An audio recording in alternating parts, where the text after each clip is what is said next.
بسم اللہ الرحمن الرحیم۔ السلام علیکم پاکستان۔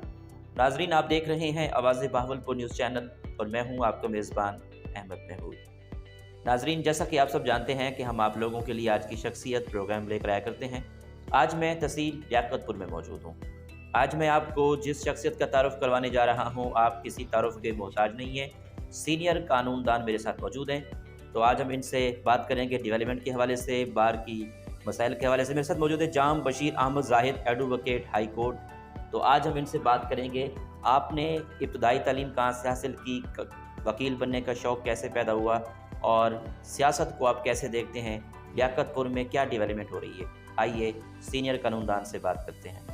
السلام علیکم سر۔ وعلیکم السلام ورحمۃ اللہ وبرکاتہ۔ کیسے ہیں آپ؟ الحمدللہ۔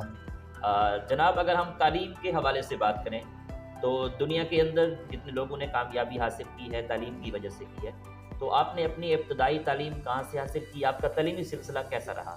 الحمدللہ، میں نے پہلی جماعت سے 5ویں تک، جی یہ ہمارے گھر کے نزدیک تھا گورنمنٹ پرائمری اسکول چاہ محمود خان صاحب، جی جو ہمارے گھر سے 2-3 ایکڑ کے فاصلے پر تھا۔ تو ابتدائی تعلیم میں نے وہاں سے حاصل کی، پرائمری وہاں سے پاس کیا، اور ہمارے استاد محترم جو اس دنیا سے خاک آسودہ ہو گئے ہیں، وہ استاد ظہور الحق صاحب تھے۔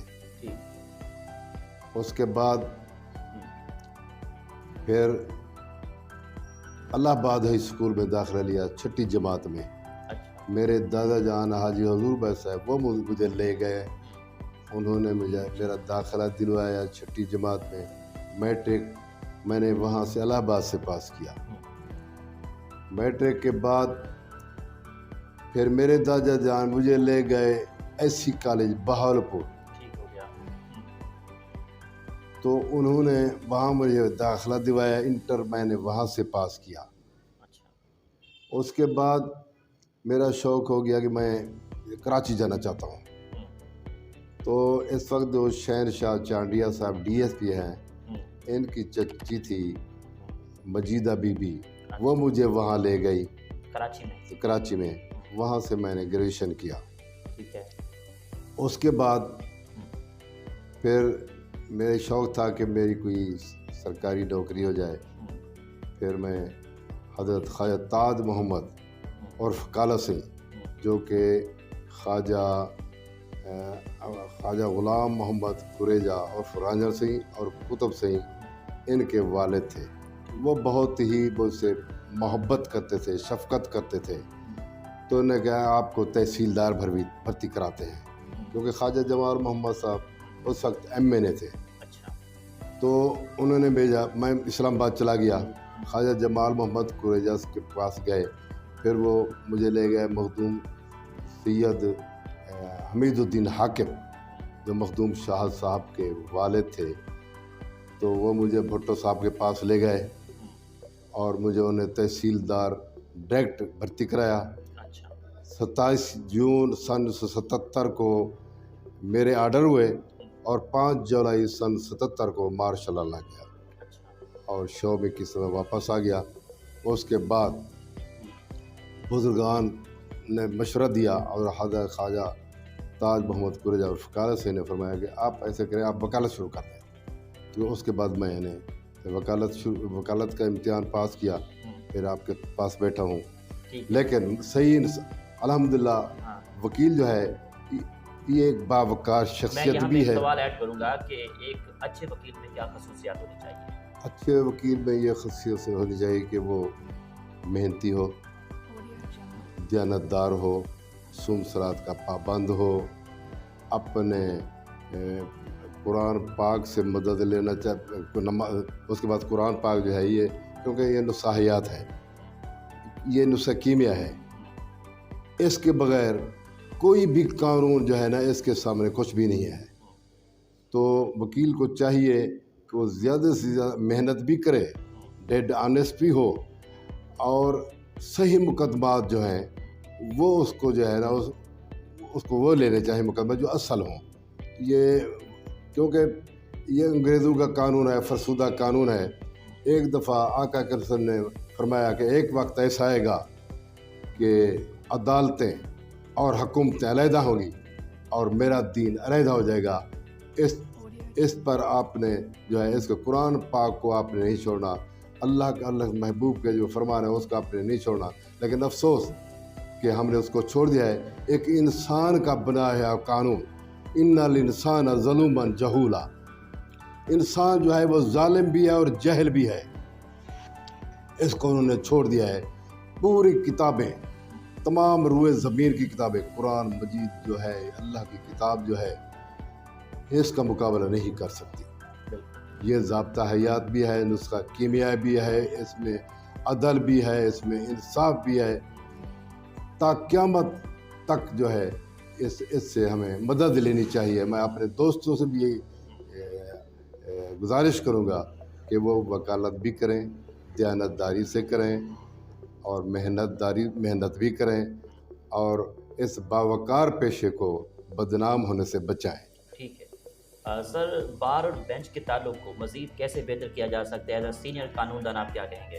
الحمدللہ اگر بار اور بینچ, لیکن اللہ کی رحمت ہے ہمارے ہاں تو جو بھی بار ہے الحمدللہ وہ بہت ہی اچھے لوگ ہیں, کیونکہ ہمارے ان کے تعلقات وکلاء کے جو ہیں وہ خاندانی تعلق ہیں, کیونکہ چھوٹی عدالت ہے, تحصیل عدالت ہے, اور جو ججز صاحبان یہاں آتے ہیں وہ متاثر ہوتے ہیں ہمارے خلوص سے, ہماری محنت سے. ہم ان کی عزت کرتے ہیں, وہ ہماری عزت کرتے ہیں. ہم جہاں بھی جاتے ہیں نا تو وہ یاد کرتے ہیں. ایک دفعہ میں گیا اپنا لاہور گیا, یہ نومبر میں میری ملاقات ہوئی سید محمد اعظم جاوید سے جو ایڈیشنل سیشن جج تھے. تو وہ بہت یاد کرتے تھے, تمام وکلاء کو اچھے نام سے یاد کرتے تھے کہ آپ اچھے لوگ ہیں, شرافت بھی ہے, حیا بھی ہے, قانون دان بھی ہیں اور پرخلوص بھی ہیں, با وفا با حیا بھی ہیں. تو انہیں بہت اپریشیٹ کیا. لیکن میں ایک عرض کروں کہ میں انسان کب بنا. ہمارا ٹریکٹر 11 جنوری سن 2002 کو چوری ہو گیا, جس کا 4-5 مہینے پتہ نہ چلا. تو میرے دادا جان کیونکہ وہ تہجد گزار بھی تھے, نمازی بھی تھے, میں دوسری کلاس میں پڑھتا تھا, تو ان کا دامن میں نے تھاما اور مجھے یاد ہے کہ میں نے ان کی دست شفقت سے میری نماز قضا نہیں ہوئی. سن 1981 میں وہ اس دنیا سے رحت فرمائے گئے. تو میں نے وہ جو چوکی تھی اس پر میں بیٹھ گیا, میں بھی, میری بیوی بھی. ہم آدھی رات کے بعد تہجد بھی اللہ تعالیٰ نے نصیب کیا ہے, قرآن پاک بھی پڑھتے ہیں اور آنسو بھی بہاتے ہیں, دعا بھی مانگتے ہیں. اور اس کے بعد میرے یہ معمول ہے کہ اذان سے پہلے میں سورۃ الرحمن جو ہے وہ میں تلاوت کرتا ہوں, اپنا اسپیکر پہ پڑھتا ہوں, جس سے میرے اکثر گرد و نواح والے میرے دوست احباب عزیز, اگر میں ایک دفعہ کوئی تکلیف بھی ہو جائے تو وہ کہتے ہیں نہیں جی آپ یہ روزانہ پڑھا کریں, بڑے شان ہے. تو جب ٹریکٹر ہمارا چوری ہو گیا, میں عادی تھا تہجد کا بھی, اللہ سے رسول سے واسطہ تھا. تو اس کے بعد ایک بزرگ خواہ میں آگے, بیٹا آپ ایسے کریں, یہ میں پڑھ رہا ہوں, یہ لکھ لیں یا یاد کر لیں, یہ آپ نے آئندہ جو رات آ رہی ہے نا یہ پڑھیں. پھر میں نے وہ یاد کر لیا, لکھ لیا, وہ پڑھ لیا. تو چوتھے دن چودھری حفیظ کا ٹیلی فون آیا, ایس ایچ او کا ٹیلی فون, خانپور میں جو ہے وہ آپ کے چور پکڑے گئے ہیں ٹریکٹر کے. پھر میں خانپور پہنچا تو چودھری حفیظ سے ملاقات ہوئی. انہوں نے کہا بات یہ ہے میں نے نہیں پکڑا, چودھری یونس صاحب ہیں انہوں نے پکڑے ہیں. تو چودھری یونس صاحب آئے, انہوں نے بڑا میرا احترام کیا. ہم 7 آدمی تھے. انہوں نے کہا پہلے آپ کو کھانا کھلاتے ہیں. انہوں نے کہا جی میں کھڑا تھا تو ایک بزرگ ہے, انہوں نے کہا جام بشیر احمد زہد کا نام لکھ لیں, ان کا یہ ٹریکٹر کے نمبر ہے. یہ 2 چور بیٹھے ہیں, ایک کا نام ہے قاسم, قوم کا پرہار, موضع باز والا. دوسرا جو ہے وہ اقبال ہے, یہ سیت پور کا ہے, قوم کا موہانا ہے. یہ ان کے چور ہیں, انہوں نے نام غلط بتا رہے ہیں, آپ نے ان کو گرفتار کر لینا ہے. تو انہوں نے کہا میں مصروف تھا, ادھر ادھر بھاگتا رہا. تو 3 بجے کا ٹائم ہو گیا. تو بزرگ ہے, انہوں نے کہا یار بات یہ ہے آپ یہ رضاکار ہیں یا پولیس آفیسر ہیں؟ وہ کہتا ہے میرا بس پسینہ پسینہ ہو گیا. میں نے کہا بیٹا آپ ایسے کریں، یہ بیٹے ہیں حمام میں، انہوں نے نام غلط بتانا ہے، آپ نے ان کو گرفتار کرنا ہے. انہوں نے نام غلط ہے، انہیں گرفتار کر لیا. اللہ کی رحمت سے میرا ٹریکٹر نواب شاہ سے مجھے مل گیا 80,000 میں. اور دوسرا یہ ہے کہ یہ بتانے کی باتیں تو نہیں ہیں، لیکن میرے پاس اللہ تعالیٰ نے اتنی ہمت دی ہے، اتنا کرم کیا ہے کہ یہ دہشت گردی ہو، اغوا برائے تاوان ہو، مرڈر ہو، تو اگر مجھے پتہ چل جاتا ہے کہ جس طرح یہ زینب قتل کیس تھا، اس وقت یہ سن 2017 کی بات ہے، فروری کا مہینہ تھا، میں لاہور میں تھا، تو کافی دوست تھے. میرا بچہ چھوٹا میرے ساتھ تھا. میں نے کہا بیٹا آپ ایسے کریں، میں آج فارغ ہوں، یہ زینب قتل کیس کو اس کے والد کا نام پتہ نہیں چلتا، تو اس کے والد کو پتہ چل گیا اس کے والد کا نام عبدالرزاق ہے. تو رات کو پھر میں نے وہ چلا کاٹا، تو 3-4 دن کے بعد وہ گرفتار ہو گیا. عمران نامی بندہ تھا، وہ پھانسی بھی لگ گیا. تو جو بھی مجھے پتہ چلتا ہے کہ اس طرح کا واقعہ ہوتا ہے تو میں ایک رات بیٹھنا پڑتا ہے. تو اللہ کی رحمت سے ایک اپنا یہ بھی بتاتا چلوں کہ ڈی ایس پی سے اپنا صاحب اسلم خان صاحب، میں نے کہا یہ قتل جو ہے اپنا یہ ججو ممتاز ججا صاحب، ان کا کیا ہوا؟ انہوں نے بس یہ پریشان تو 491 کی ریٹ تھی، تو اس سلسلے میں ان کی کار جو ہے وہ اپنا جندو پیر کے ساتھ کھمبے سے لگی ہو، اس کی ڈیتھ ہوئی. میں نے کہا مسئلہ کیا ہے؟ انہوں نے کہا وہ بچے برآمد کر رہے تھے، بچے برآمد ہوئے. میں نے کہا اچھا آپ نے مجھے بتانا ہے فلاں رات کو. تو اس کے بعد انہوں نے مجھے رات کو یاد دلایا. تو سوموار کا دن تھا، جب گئے تو وہ جو باپ تھا وہ اپنے بیٹے لے کر ہائی کورٹ میں پیش ہو گیا. پھر انہوں نے آپس میں راضی نامہ بھی ہو گیا. الحمدللہ اللہ کی رحمت ہے. بس یہ ہے کہ رزق جو ہے اللہ تعالیٰ فرماتے ہیں وَيَرْزُقْهُ مِنْ حَيْثُ لَا يَحْتَسِبُ، رزق اے محبوب فرما دیجئے، رزق ان کو وہاں سے دیا جاتا ہے جہاں سے ان کا وہم گمان تک نہیں ہوتا. لاہو مقالید السماوات والارض یبسط کم یشاء یقدر، زمین آسمان کے خزانے کی چابیاں میں اللہ کے پاس ہیں. تو ان اللہ علی کل شیء قدیر، کل من علیہ فان یبقى وجہ ربک ذو الجلال والاکرام. اور صرف اللہ کی ذات ہے. اور یہ قرآن پاک جو ہے یہ ہم نے اس کو نہیں چھوڑنا. قرآن کا مطلب یہ ہے کہ جس کو بار بار پڑھا جائے، بار بار پڑھا جائے. تو میرا شوق پیدا ہوا کہ یا باری تعالیٰ تو اتنا اگر مہربان ہے تو مجھے اپنے محبوب مکرم نبی کریم رؤوف رحیم سید المرسلین شفیع المذنبین انیس الغوثین راحت العارفین سراج الصالحین ختم نبی رحمت اللہ محمد رسول اللہ صلی اللہ علیہ وسلم کی محبت بھی عطا فرما. مجھے میں نعت لکھنے کا مجھے شوق ہے، مجھے یہ طاقت ہے. تو اللہ تعالیٰ نے مجھے اجازت دی. 6/8/2008 میں نے نعت لکھنی شروع کر دی. جو میری پہلی نعت تھی وہ سریکی میں ہے. شان مدنی کیا لکھاں کی میں لکھاں، بھاویں اساں بھاویں تساں، ہر جہت جھاتی پا جتاں، بھاویں اتاں بھاویں اتاں، ہر جہت جلوہ مصطفیٰ ہے ہی مکاں ہے لا مکاں، سلطان ہے یو انبیاء سارے جہاں سارے زمان. سر یہاں پہ سوال ایڈ کروں گا کہ پاکستان کی عدالتوں میں کہ سست روی کا شکار کیوں ہو جاتے ہیں، اس کی کیا خاص وجہ ہے؟ سست روی کا شکار وہ ہم ہی لوگ ہوتے ہیں.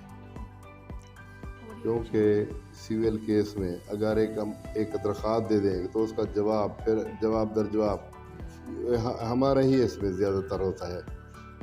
ایک وکیل معاشرے کی اصلاح کے لیے کیا کردار ادا کر سکتا ہے؟